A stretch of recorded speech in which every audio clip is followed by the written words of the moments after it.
সরকারের নিষেধাজ্ঞা অমান্য করেই শ্রাবণ সংক্রান্তিতে মনসা পূজা উপলক্ষে বিষধর সাপ নিয়ে ঝাপান উৎসবে মেতেছেন বাঁকুড়া পশ্চিম মেদিনীপুর সীমান্তের শিমলাপালের একটি গ্রামের বাসিন্দারা। গ্রামের শিব মন্দির চত্বরে গরুর গাড়ির কাঠের চাকা দিয়ে তৈরি উঁচু মাচার উপর বসে মনসামঙ্গলের গানের সঙ্গেই চলতে থাকে বিষধর সাপ নিয়ে খেলা। শুধু খেলা দেখানোই নয়, ঝাপান উৎসবের নামেই দিনগুলিতে চলে বিষধর সাপ নিয়ে সাপুড়েদের কেরামতি দেখানোর প্রতিযোগিতাও।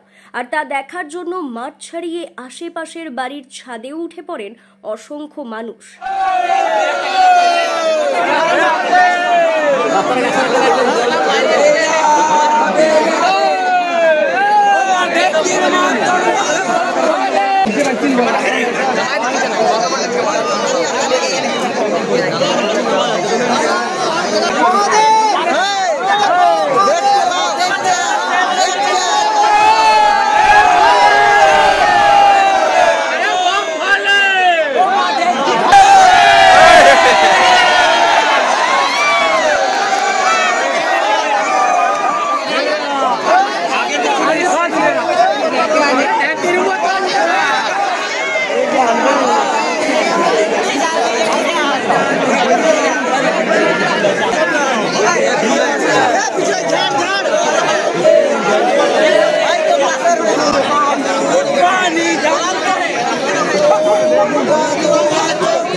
সাপ নিয়ে এই ধরনের বিপজ্জনক খেলা দেখানোর ওপর প্রশাসনের নিষেধাজ্ঞা থাকলেও দীর্ঘদিনের এই প্রথা এত সহজেই বন্ধ করে দিতে রাজি নন ওই গ্রামের মানুষ।